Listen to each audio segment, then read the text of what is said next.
Good morning students. मैं सुनील कुमार, लक्ष्य के ऑनलाइन क्लासेस में आपका स्वागत है। आज जो हम लोग बात करेंगे, टॉस पे फिर से बात करेंगे, और ये जो मैं आपके सामने वीडियो बना रहा हूँ, फिर से हम नेक्स्ट प्रॉब्लम करने जाएंगे, ठीक है, जो आपका 5th सेमेस्टर सिविल के लिए है। तो आई थिंक मेरे को लगता है कि 3 प्रॉब्लम आपका हो चुका था, ये चौथा नंबर प्रॉब्लम है। तो क्वेश्चन को थोड़ा अच्छे से समझिएगा, ये थोड़ा डिफरेंट टाइप का प्रॉब्लम है। ये बोलता क्या है कि एक रेक्टेंगुलर पायर कहने का मतलब होता है घाट कहने का मतलब होता है स्लॉट, जो स्लॉट बनाया जाता है, ढांचा, खांचा बनाया जाता है, जिसको गांव में बोला जाता है खांचा, वो घाट होता है, ठीक है। जहाँ पे कोई भी चीज़ को रखा जाता है तो वो वहाँ जाकर वो ऑटोमेटिकली सेट हो जाता है, ठीक है, उधर इधर उधर मूव नहीं करता है, जिसका जो डायमेंशन है आपका 1000 mm और 1500 mm का है। तो पहले हम लोग करते क्या है कि पहले हम लोग जो बाबू है ये फिगर को, रेक्टेंगुलर फिगर को ड्रॉ कर लेते हैं। ये रेक्टेंगुलर फिगर है मेरा, ठीक है। ये मैं मान लेता हूँ कि ये आपका फेस है AB और ये है आपका CD। यहाँ से यहाँ जो इसका डायमेंशन है ये 1000 mm का है, mm लिखेंगे, और यहाँ से यहाँ जो डायमेंशन है ये आपका 1500 mm का ये डायमेंशन है। चलिए, ठीक है। इसका हम लोग एक्सिस थोड़ा इंडिकेट कर दें तो this will be the axis of the section. ये सेक्शन का क्या हो जाएगा, ये एक्सिस हो जाएगा, और ये आपका वाई एक्सिस हो जाएगा, और ये आपका क्या हो जाएगा, एक्स एक्सिस हो जाएगा। This is X X, clear है। This will be Y Y. आगे बढ़ते हैं, इसके बाद चलिए आगे बढ़ते हैं। इसके बाद कहता है compressive load of 500 kilo Newton, 500 kilo Newton का कंप्रेसिव लोड लग रहा है, लेकिन वो कहाँ लग रहा है देखते हैं। विथ एन एसेंट्रिसिटी आपका दिया हुआ है ऑफ 250 mm एलॉन्ग, एसेंट्रिसिटी का वैल्यू आपका दिया हुआ है 250 mm का, एलॉन्ग दी एक्सिस बाइसेक्टिंग 1000 mm साइड। मतलब कहने का हुआ कि जो 1000 mm साइड है जो एक्सिस उसको बाइसेक्ट कर रहा है, तो उस एक्सिस के करस्पॉन्डिंग, उस एक्सिस पर आपका 250 mm एसेंट्रिसिटी, मतलब उस एक्सिस से 250 mm, उस एक्सिस पर 250 mm का एसेंट्रिसिटी आपका शो किया हुआ है, ठीक है। और उस एक्सिस पर आपका लोड लग रहा है। कहने का मतलब आप थोड़ा बात को समझिएगा, यहाँ से यही जो एक्सिस है ये 1000 mm के साइड को बाइसेक्ट कर रहा है, तो 1000 mm साइड को ये बाइसेक्ट कर रहा है बाबू। तो यहाँ से कहता है कि इस एक्सिस पर यहाँ से 250 mm की दूरी पे, 250 mm की इसी एक्सिस से, तो ये जाहिर सी बात है कि एक्स एक्सिस से ऊपर इसको लेना होगा। रेफरेंस एक्सिस तो मेरा यही है, तो इस एक्सिस से 250 mm हम ऊपर चले गए, और इस एक्सिस पर ही आपको कितना लोड लगता है, 500 किलो न्यूटन का इस पर लोड लग जाता है, कंप्रेसिव टाइप का लोड, ठीक है। तो फिर आपको कहता है find the resultant stress. Resultant stress कहने का मतलब आपका ये हुआ कि सिग्मा मैक्स का वैल्यू क्या होगा और सिग्मा मीन का वैल्यू क्या होगा। सिग्मा मैक्स और सिग्मा मीन दोनों आपको फाइंड आउट करना है। Intensity at the base cross section पे सिग्मा मैक्स और सिग्मा मीन का वैल्यू क्या होगा, और आपको पायर का, और आपको कहता है कि स्ट्रेस डिस्ट्रीब्यूशन डायग्राम भी आप प्लॉट कीजिए। तो अब थोड़ा ध्यान दीजिएगा, ठीक है। ये आपका 1000 mm साइड है और ये 1500 mm साइड है, और जो लोड लग रहा है इस एक्सिस के ऊपर लग रहा है, जो कि एक्स एक्सिस के तरफ है। वाई एक्सिस पे लग रहा है, लेकिन ये एक्स एक्सिस के क्या है, पैरेलल है। तो इसके प्रीवियस वाले डायग्राम में आप प्लॉट कीजिएगा, ठीक है। लोड को मैं इस एक्सिस पे लगा रहा था जो एक्स एक्सिस पे था, तो वाई एक्सिस की तरफ लोड लग रहा था, तो हम moment of inertia Y axis की तरफ लेते थे। ये एक्स एक्सिस की तरफ लोड लग रहा है, लेकिन वाई एक्सिस पर लग रहा है। ये एक्स एक्सिस की तरफ लोड लग रहा है, एक्स एक्सिस की तरफ, मतलब ये एक्स एक्सिस के पैरेलल है, लेकिन लग रहा है कहाँ पे, वाई एक्सिस पे। तो अब हम मोमेंट ऑफ इनर्शिया कहाँ कंसीडर करेंगे, एक्स एक्सिस की तरफ कंसीडर करेंगे, और पूरा का पूरा फंडा मेरा कहाँ घूम के जाएगा, अब एक्स एक्सिस की तरफ घूम के जाएगा। और दूसरा चीज़, जब यहाँ पे लोड आपका लग रहा था इस एक्सिस के ऊपर, इस पॉइंट के ऊपर या इस एक्सिस के ऊपर, यहाँ पे मैंने लोड लगाया था, ठीक है। तो यहाँ पे आपका जब यहाँ पे कंसीडर करके चले थे, तो यहाँ पे आपका जो स्ट्रेस होता था वो टेंसाइल नेचर का स्ट्रेस होता था, और यहाँ पे आपका कंप्रेसिव नेचर का स्ट्रेस होता था, ठीक है। तो अब जो स्ट्रेस डेवलप करेगा, यहाँ पे जो मैक्सिमम, यहाँ पे मिनिमम स्ट्रेस आपको मिलता था, और यहाँ पे आपको क्या मिलता था, मैक्सिमम स्ट्रेस मिलता था, ठीक है। लेकिन अब क्या होगा कि अब आपको लोड लग रहा है यहाँ पे, ठीक है। इस पे आपका इस सेक्शन पे लोड लग रहा है, मतलब ये वाई एक्सिस की तरफ लोड लग रहा है, ठीक है। तो इसका बेंड करने का अब जो टेंडेंसी होगा, ये अब आपका कैसे बेंड करेगा, ये अब आपका बेंड करेगा एक्स एक्सिस की तरफ, इस तरीके से, ठीक है। जब यहाँ पे लग रहा था तो ये ऐसे बेंड कर रहा था, अब ये बेंड करेगा तो ऐसे बेंड करेगा, तो उल्टा हो जाएगा पूरा। तो अब ये जो स्ट्रेसेस आपको मिलेंगे, ठीक है, अब आपको जो स्ट्रेसेस मिलेगा वो आपको किस किस फेस पे मिलेगा, तो आप ध्यान दीजिएगा कि कहाँ पे, तो यहाँ पे लोड लग रहा था तो यहाँ पे और यहाँ पे मिलता था, ठीक है। अब हमको देखना है कि कहाँ पे मैक्सिमम होगा और कहाँ पे मिनिमम होगा, ठीक है। तो मैक्सिमम और मिनिमम आपको ध्यान देना है, तो बेस पे आपको निकालना है कि बेस पे आपका स्ट्रेस का वैल्यू आपका क्या क्या होगा। तो चलिए एक बार क्वेश्चंस को मैं रिपीट कर दूं और लिख रहा हूं यहाँ पे जो आपके सामने गिवन डेटा है। तो गिवन डेटा आपके सामने आपका ये है, ठीक है। तो जो आपका बी का वैल्यू है, बी का वैल्यू है आपका 1000 mm का, जो डी का वैल्यू है वह है 1500 mm का, जो आपका एसेंट्रिसिटी है, ये एसेंट्रिसिटी ये है आपका 250 mm का। एरिया अगर हम कह लें तो एरिया आपका 1000 mm इंटू 1500 mm, ठीक है, mm² हो जाएगा ये। चलिए लोड जो लग रहा है P 500 किलो न्यूटन का लोड लग रहा है, तो 500 × 10⁻³ न्यूटन, तो ये हो जाएगा मैक्स निकालना है आपको, और ये हो जाएगा मीन जो कि आपको ये भी आपको निकालना है, ठीक है। तो चलो अब हम लोग सॉल्यूशन शुरू करते हैं यहाँ से। तो सॉल्यूशन आप स्टार्ट कीजिए। देखिए तो पहले तो आपको चाहिए होगा सिग्मा डी, तो ये हो जाएगा P/A मतलब 500 × 10⁻³ हो जाएगा दोस्त। एरिया, तो एरिया 1000 × 1500 हो जाएगा। इसको आप लोग कैलकुलेटर से कैलकुलेट करके देखेंगे तो कितना आएगा, आपके मेरे पास कैलकुलेटर नहीं है, ठीक है। तो सिग्मा डी का वैल्यू आपका आएगा 0.33 Nm/mm², ठीक है। उसके बाद आपको चाहिए होगा सिग्मा बी, तो सिग्मा बी आप लोग निकालेंगे यहाँ पे। सिग्मा बी आपका हो जाएगा m/y/i, ओके। और हम लोग यहाँ से P/E/I/y लिखेंगे, और ये P/E/z हो जाएगा। और ये अब आपको x एक्सिस के तरफ निकालना है, x एक्सिस की तरफ निकालना है। तो z का वैल्यू, z x का वैल्यू हम निकाल दें तो ये I/x/y/x ये हो जाएगा BD/12 आपका होता है, और ये moment of inertia x axis की तरफ, और ये हो जाएगा D/2, ठीक है। D/2 क्यों? कारण कि लोड आपका x एक्सिस की तरफ लग रहा है, ठीक है। तो ये किस एक्सिस को, किसको बाइसेक्ट करेगा? 1500 वाले को, ठीक है। तो ये आपका हो जाएगा BD²/6 हो जाएगा। चलो तो अब यहाँ से हम लोग आगे के स्टेप में बढ़ेंगे और ZXX का वैल्यू निकालेंगे। तो ZXX हम लोग देख लेते हैं, ZXX आपका क्या होगा। तो ZXX आपका निकल के आएगा, ZXX आपका निकल के आ गया ये BD²/6 आ गया दोस्त। तो B का वैल्यू है आपका 1000, D का वैल्यू है आपका 1500, तो 1500 का स्क्वायर बाई 6 हो गया, और ये ZXX हो गया।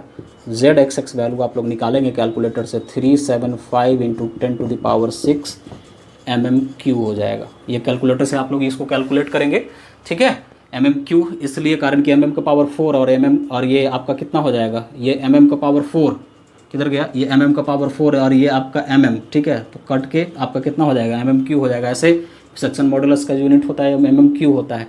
चलो तो अब आप सिग्मा बी निकाल लो दोस्त। तो सिग्मा बी तुम्हारा कितना हो जाएगा बाबू, ये हो जाएगा तुम्हारा सिग्मा बी का वैल्यू P/E/ZXX। तो P का वैल्यू है 500 × 10⁻3, E का वैल्यू है 250, और Z का वैल्यू है 375 × 10⁻6। तो सिग्मा बी निकालोगे तो ये भी आपका 0.33 Nm/mm² आएगा। कैलकुलेट करके आप लोग देखेंगे तो आपको सिग्मा डी और सिग्मा बी आपका निकल गया।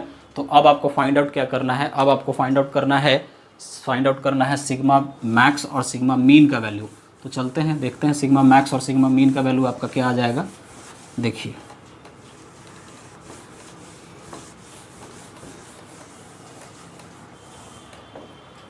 चलो तो सिग्मा मैक्स निकाल लो। तो सिग्मा मैक्स बराबर क्या हो जाएगा, sigma D plus sigma B हो जाएगा। तो सिग्मा डी 0.33 हो गया, और ये भी आपका 0.33 हो गया। तो 0.33 ये हो गया, तो ये आपका कितना निकल के आएगा, ये आपका निकल के आएगा 0.66। ठीक है, फिर आप आइए सिग्मा मीन निकालिए, तो सिग्मा मीन आपका कितना हो जाएगा, sigma D minus sigma B हो जाएगा। तो सिग्मा डी का वैल्यू आपका 0.33 और ये भी आपका 0.33, तो ये हो जाएगा 0 न्यूटन पर mm स्क्वायर। ठीक है, तो अब ये भी आपका ये कॉम्प्रेसिव टाइप का हो गया और ये भी आपका क्या हो गया, कॉम्प्रेसिव टाइप का हो गया। ठीक है, तो ये कॉम्प्रेसिव टाइप का ये भी आ गया, कॉम्प्रेसिव टाइप का ये भी आ गया। तो देखो बेस पे बोल रहा है, तो बेस पे, ये बेस है मेरा, तो इस बेस पे आपका किसी तरह का कोई टेंसाइल स्ट्रेस नहीं डेवलप होगा, कारण कि बेस पे 0 मिनिमम स्ट्रेस आपका क्या आ रहा है, 0। ठीक है, अगर ये निगेटिव आता तो टेंसाइल स्ट्रेस डेवलप करता, लेकिन ये पॉजिटिव आ रहा है, ये भी आपका पॉजिटिव आ रहा है, तो बेस पे आपका जो होगा किसी तरह का कोई टेंसाइल स्ट्रेस डेवलप नहीं करेगा। सो दैट्स वाई यहाँ पे इस बेस पे देयर इज़ नो टेंशन। ठीक है, तो यहाँ पे लिखेंगे so there is no tension at the base. ठीक है, एट दी बेस। अब आपको यहाँ पे अगर स्ट्रेस डिस्ट्रीब्यूशन डायग्राम प्लॉट करना है, तो स्ट्रेस डिस्ट्रीब्यूशन डायग्राम प्लॉट करोगे तो कैसे हो जाएगा, देखिए उस समय जब हम उसमें डायग्राम में, उस वाले डायग्राम में प्लॉट करते थे, तो यहाँ पे जो स्ट्रेसेस आता था, ये फेस BD और ये फेस AC कंसीडर करते थे, है ना। जब y एक्सिस की तरफ लोड लगता था, जब हम x एक्सिस की तरफ लोड लगाएंगे तो अपोजिट हो जाएगा, AB फेस हो जाएगा और ये CD फेस हो जाएगा। ठीक है, तो यहाँ पे इस फेस पे आपको क्या मिलेगा और इस फेस पे क्या मिलेगा, तो इस फेस पे आपको मिल रहा है, तो इस फेस पे आपका कोई टेंशन नहीं मिल रहा है। ठीक है, तो टेंशन नहीं मिल रहा है, तो कितना स्ट्रेस आपको मिल रहा है, ये सिग्मा 0.66 मिल रहा है। चलो, तो आगे अगर हम स्ट्रेस डिस्ट्रीब्यूशन डायग्राम का बात करें, तो यहाँ पे लिखेंगे to draw stress distribution diagram SDD। चलो, तो यहाँ पे ये क्या हो जाएगा, ये हो जाएगा इतना, मैक्सिमम इंडिकेट कर देते हैं और ये मिनिमम इंडिकेट कर देते हैं। ठीक है, ये सिग्मा मैक्स आपका आ गया और ये सिग्मा मीन आपका हो जाएगा, ये मीन 0 आया है, इसको यहाँ ले जाके मिला देंगे और ये आपका स्ट्रेस डिस्ट्रीब्यूशन डायग्राम होगा, जो कि ये मान लेते हैं कि सिग्मा x6, ये लगभग एक्यूरेटली ये डाटा ले लिए आप लोग मेजर करने के लिए, मैंने आपको बताया 0.66 न्यूटन मीटर पे स्क्वायर हो गया और ये 0 न्यूटन पर mm स्क्वायर हो। ठीक है, तो सिर्फ आपका यहाँ पे क्या आएगा, कंप्रेशन आएगा, टेंशन नहीं होगा, कारण कि आप देख रहे हैं डाटा में आपके सामने क्या आ रहा है। और वैल्यू चेक करने के लिए तो मैंने बताया है कि कैसे टेंशन, कैसे कंप्रेशन आपका आएगा। ठीक है, तो अभी एक और न्यूमेरिकल और करेंगे हम लोग। Thank you. अभी मेरा सेकंड प्रॉब्लम है। ठीक है, इस सेकंड प्रॉब्लम पे देखते हैं, ये प्रॉब्लम नंबर आपका 5 होगा। क्वेश्चन क्या है, क्वेश्चन को बहुत अच्छे से हम लोग पढ़ेंगे एक बार पहले। ठीक है, कहता है एक रेक्टेंगुलर मैशनरी ब्लॉक है। ठीक है, एक रेक्टेंगुलर मैशनरी ब्लॉक है जो 1800 बाई 1200 mm का है। तो पहले हम लोग एक रेक्टेंगुलर मैशनरी ब्लॉक बनाएंगे। ठीक है, और आपका B का वैल्यू 1800 है और D का वैल्यू 1200 है। चलिए, तो पहले हम लोग क्या करेंगे कि एक रेक्टेंगुलर मैशनरी ब्लॉक पहले हम लोग बनाएंगे। एक ब्लॉक बनाएंगे जिसका रेक्टेंगल शेप कैसा है, आपका रेक्टेंगुलर शेप का है। ठीक है, तो ये यहाँ पे मैंने एक रेक्टेंगुलर मैशनरी ब्लॉक बनाया।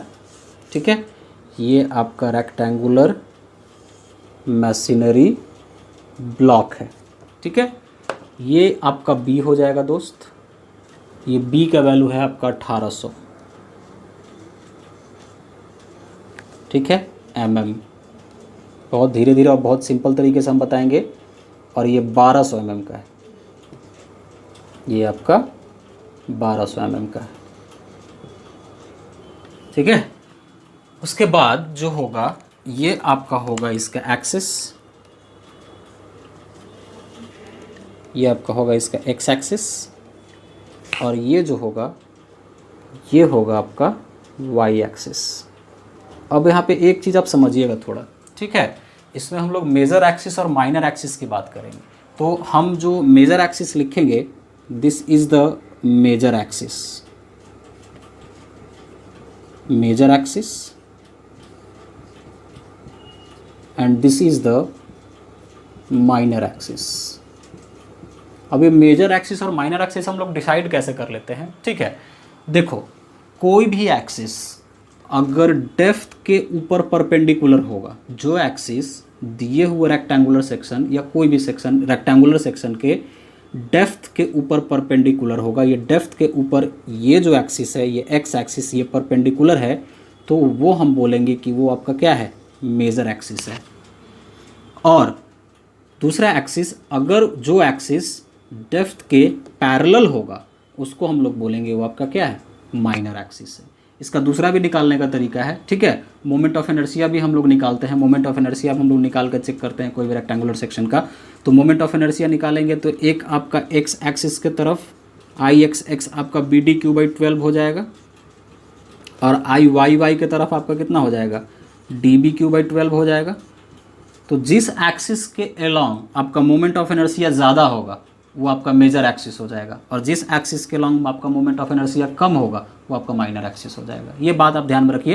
लेकिन प्रैक्टिकली ये तो कैलकुलेशन के बेस पे है, लेकिन प्रैक्टिकली मैं आपको बताऊं, फिर से समझ लीजिए, जो एक्सिस डेप्थ पे परपेंडिकुलर होगा वो आपका मेजर होगा, जो एक्सिस डेप्थ के पैरेलल होगा वो आपका क्या होगा, माइनर एक्सिस होगा। चलिए आगे बढ़ते हैं, कारण कि ये मुझे बताना इसलिए था कि इसी के बेस्ड पे आपका आगे कुछ लाइंस आएगा, इसी पे बेस्ड आपका न्यूमेरिकल है। In cross section is required to support a load of 300 kilo newton, ठीक है।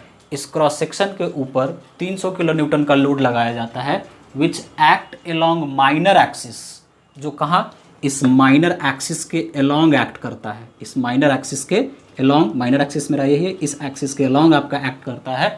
बट हैज एसेंट्रिसिटी, कुछ इसके पास एसेंट्रिसिटी है, e about longer axis. Longer axis कहने का मतलब आपका मेजर एक्सिस, तो मेजर एक्सिस से इस मेजर एक्सिस पर आपका कुछ एसेंट्रिसिटी है जो आपका ई है, ये आपका मेजर एक्सिस की तरफ आपका एसेंट्रिसिटी है जो आपका ई है, ठीक है। जो मेरा लोड लग रहा है, बात को समझिएगा, जो मेरा लोड लग रहा है वो आपका माइनर एक्सिस के अलोंग लग रहा है, लेकिन जो एसेंट्रिसिटी है वो लॉन्गर एक्सिस के अलोंग है, ठीक है। ये एसेंट्रिसिटी आपका लॉन्गर एक्सिस के अलोंग है, और इस इतना एसेंट्रिसिटी पे आपका लोड लग रहा है, और ये लोड जो है, ये लोड का वैल्यू आपका क्वेश्चन में दिया हुआ है, ये लोड का वैल्यू आपका 300 किलो न्यूटन का है, 300 किलो न्यूटन का है। बहुत अच्छे से समझिएगा, ये अच्छा क्वेश्चन है। About longer axis the weight of the block is 9 kilo Newton. जो आपका वेट है ब्लॉक का, तो वेट जाहिर सी बात है कि वेट इसके सेंटर पे लगेगा, और इस ब्लॉक का जो वेट है ये आपका, ये अगर हम इसको P मान लेते हैं तो ये 9 किलो न्यूटन का है, और इसको अगर हम P डैश मान लें तो ये 300 किलो न्यूटन का है। ओके, चलो आगे बढ़ो। फाइंड द एसेंट्रिसिटी, ये एसेंट्रिसिटी आपको फाइंड आउट करना है, ये एसेंट्रिसिटी आपको फाइंड आउट करना है, विच कैन बी परमिटेड, जो एसेंट्रिसिटी आपको दिया जाए, जो आपको देना है, जो इस लोड के लिए एसेंट्रिसिटी इसमें प्रोवाइड करना है, दिया जा सके, if the maximum compressive stress at the base not to exceed at आपका क्या 200 kilo newton per metre square. Unit ध्यान दीजिएगा, यूनिट पे आप ध्यान दीजिएगा, सारा आपका देखो न्यूटन में है, तो हम लोग यहाँ पे क्या करेंगे, न्यूटन किलो न्यूटन में है, किलो न्यूटन में चेंज कर लेंगे, उसको mm में लेके चले आएंगे, इसको mm में लेके चले आएंगे, ठीक है। कारण कि ये आपका जो डायमेंशन दिया हुआ है, ये डायमेंशन आपका mm में है, ठीक है। तो कहता है कि एसेंट्रिसिटीज में क्या प्रोवाइड किया जाए, ठीक है, जिसमें जो बेस पे आपका जो मैक्सिमम कंप्रेसिव स्ट्रेस है वो आपका 200 kilo newton per metre square से ज़्यादा नहीं होना चाहिए, इतना से ज़्यादा आपका एक्सीड नहीं करना चाहिए, ठीक है। तो अब यहाँ से हम शुरुआत करेंगे, थोड़ा बात को समझिएगा और अच्छे से समझिएगा और प्रॉपर्ली। तो अब ध्यान दो, करेंगे क्या हम इसमें, तो करना क्या होगा हमको, थोड़ा ध्यान दीजिए यहाँ पे। तो पहले आपको दिखना है क्या, गिवन डेटा, गिवन डेटा आप लिख दीजिए, गिवन डेटा आपके सामने क्या क्या है, ठीक है। तो P का जो वैल्यू है दोस्त, वो P का वैल्यू आपका 9 किलो न्यूटन का है। तो 9 किलो न्यूटन कहने का मतलब 9 × 10⁻³ न्यूटन, ओके। P डैश का जो वैल्यू है, P डैश का वैल्यू आपका है 300 किलो न्यूटन, 300 किलो न्यूटन, ठीक है। तो 300 × 10⁻³ न्यूटन। आगे चलिए, और उसके बाद एसेंट्रिसिटी आपको फाइंड आउट करना है। The weight of the block is लिख दिया।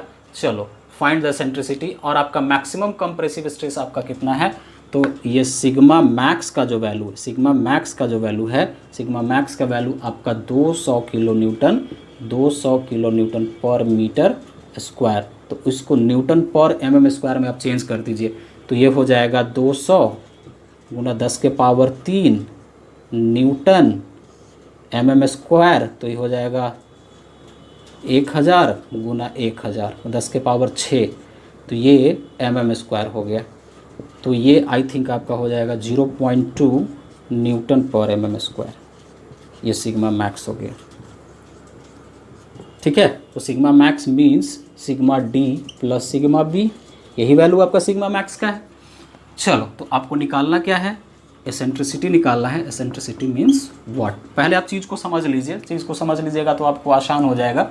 चलो, तो अब यहाँ से करेंगे क्या, अब यहाँ से करेंगे हम दोस्त सॉल्यूशन स्टार्ट करेंगे। तो सॉल्यूशन स्टार्ट करेंगे तो देखिए यहाँ पे हम पहले सिग्मा डी का वैल्यू निकालेंगे, और सिग्मा डी का जो वैल्यू होता है वो P/A होता है। तो यहाँ टोटल लोड मेरा कितना हो जाएगा, total load this load plus this load. ठीक है, डायरेक्ट स्ट्रेस ये दोनों के कारण डेवलप होगा, इसके कारण भी डेवलप होगा और इसके कारण भी डेवलप होगा, कारण कि दोनों लोड लग रहा है इस पर। तो टोटल लोड आपका कितना हो जाएगा, टोटल लोड आपका हो जाएगा 9 × 10⁻³ प्लस 300 × 10⁻³ बाई एरिया। तो एरिया आपका कितना है, B × D, तो 1800 गुना 1200। तो यहाँ से सिग्मा डी का वैल्यू आप लोग कैलकुलेटर से कैलकुलेट करेंगे, तो 9 × 10⁻³ प्लस 300 × 10⁻³ सिग्मा डी आपका 0.143 न्यूटन पर एमएम स्क्वायर आ जाएगा। ये आप देखेंगे, कैलकुलेट करेंगे। ठीक है, आगे आपको निकालना है सिग्मा बी। तो सिग्मा बी अब आप देख लो, तो सिग्मा बी बराबर अब यहाँ पे क्या हो जाएगा, तो सिग्मा बी बराबर P × E × Y/I है ना। तो P × E × Y/I, तो ये I किधर, Y एक्सिस के तरफ, ठीक है, और ये भी किधर, ये भी Y एक्सिस के तरफ हो जाएगा।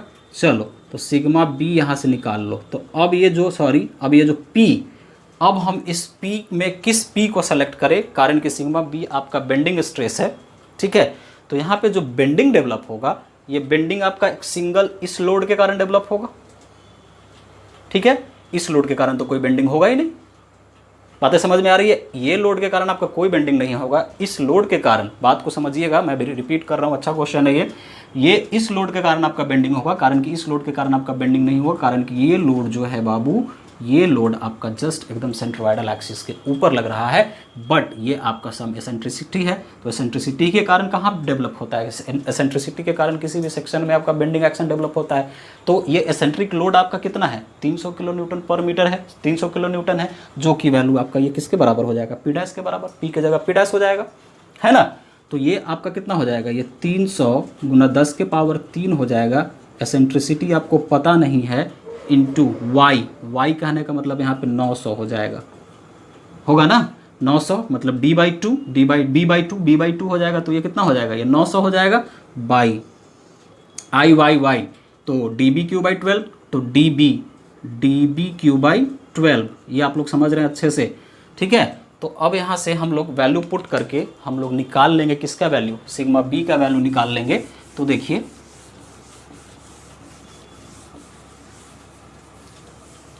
चलिए, तो ये यहाँ से निकल के आ जाएगा sigma B is equal to हो जाएगा 300 × 10⁻³ × E × 900 बाई, ये कितना हो जाएगा, डी का वैल्यू आपका कितना है, डी का वैल्यू है आपका 1200, बी का वैल्यू है आपका 1800 का Q/12। जब ये पूरा आप सॉल्व करेंगे कैलकुलेटर से, तो सिग्मा बी आपका जो निकल के आएगा ये 4.629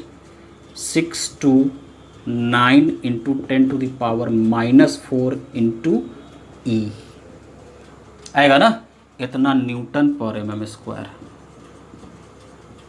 चलिए, तो अब आपको सिग्मा मैक्स का वैल्यू दिया हुआ है, और ये आपको फाइंड आउट करना है, ये लिख भी सकते हैं, नहीं भी लिख सकते हैं, कोई दिक्कत नहीं है, ये वैल्यू आपको फाइंड आउट करना है।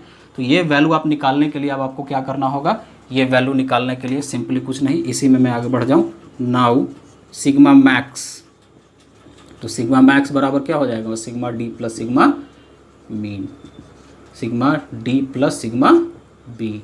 तो सिग्मा मैक्स का वैल्यू आपका कितना है क्वेश्चन में सिग्मा मैक्स का वैल्यू आई थिंक दिया हुआ था 0.2 है ना। सिग्मा डी का वैल्यू निकल के आया है 0.143 प्लस सिग्मा बी का वैल्यू आपका इतना है 4.629 इंटू 10⁻⁻4 इंटू ई। ये आप लोग कैलकुलेशन करके देख लीजिएगा, मेरे हिसाब से ये 123.136 mm आ रहा है, ठीक है। तो इतना mm पे मतलब कि इस एक्सिस पर हम इतना mm का इसेंट्रिसिटी प्रोवाइड करेंगे, जहाँ पे लोड आपका कितना लग रहा है 300 किलो न्यूटन का लग रहा है, ठीक है, जिसके कारण ये आपका जो स्ट्रेस है वो 200 किलो न्यूटन पर मीटर से ज़्यादा नहीं होगा, ठीक है। तो ये आपका अच्छा क्वेश्चन था। अब आप लोग जो क्वेश्चन मिले वो आप लोग उसको बनाइए, ठीक है, स्ट्रेस डिस्ट्रीब्यूशन डायग्राम बनाइए। अब हम लोग डिफरेंट जो सेक्शंस है, डिफरेंट सेक्शंस में आपका जो नो टेंशन कंडीशन है, जैसे सर्कुलर सेक्शन जो होता है, रेक्टेंगुलर सेक्शन होता है, स्क्वायर सेक्शन होता है, तो उस सेक्शन में नो टेंशन का क्या कंडीशन है। तो नो टेंशन का कंडीशन आपको बताया गया कि sigma D is greater than sigma B, लेकिन एग्जैक्ट वैल्यू आपका कितना निकलेगा, जैसे अगर हम रेक्टेंगुलर सेक्शन कंसीडर कर लें, स्क्वायर सेक्शन कंसीडर कर लें, सर्कुलर सेक्शन कंसीडर कर लें, तो उसके लिए नो टेंशन कंडीशन के लिए क्या क्या कंडीशंस होगा, क्या वैल्यू होगा पर्टिकुलर, जो आपके ऑब्जेक्टिव में बेसिकली आपके एग्जामिनेशंस में पूछता है, तो उसको हम लोग डेराइव करेंगे, ठीक है। तो 3 से 4 क्लास आपका लगेगा, उसके बाद चिमनी पे आ जाएंगे, चिमनी खत्म करेंगे, तो 3 से 4 क्लास में आपका फिनिश हो जाएगा। तो ये मत देखिए कि क्या चल रहा है नहीं चल रहा है, ठीक है, पढ़ाई का क्वालिटी देखिए, ठीक है। बहुत ऐसे कोचिंग्स मिलेंगे आपको जहाँ पे 2-2, 3-3 यूनिट खत्म हो गया है, ठीक है, उसको देख के आपको पैनिक होने की ज़रूरत नहीं है। आप स्मूथली धीरे धीरे कॉन्सेप्ट के साथ पढ़िए, खत्म कर लीजिएगा, फिर पता चला कि बाद में रिवीजन होने का टाइम आ रहा है, ठीक है, तो रिवीजन होने का टाइम आ रहा है तो 2 क्वेश्चन बना, तीसरा आपको बन नहीं रहा है। तो अभी से आप धीरे धीरे मूव करते जाइए और कॉन्सेप्ट के साथ पढ़ाई कीजिए। एक बार में 1 महीने में सब समेट के ख़त्म कर लेना ये आपका कोई बहादुरी नहीं है, ठीक है। इसलिए उस चीज़ को आराम से पढ़िए, रिवीजन करेंगे हम लोग, आराम से रिवीजन करेंगे। जब शुरू से पहले से अच्छा से पढ़ा हुआ रहेगा तो आराम से हम लोग रिवीजन कर लेंगे, ठीक है। Thank you.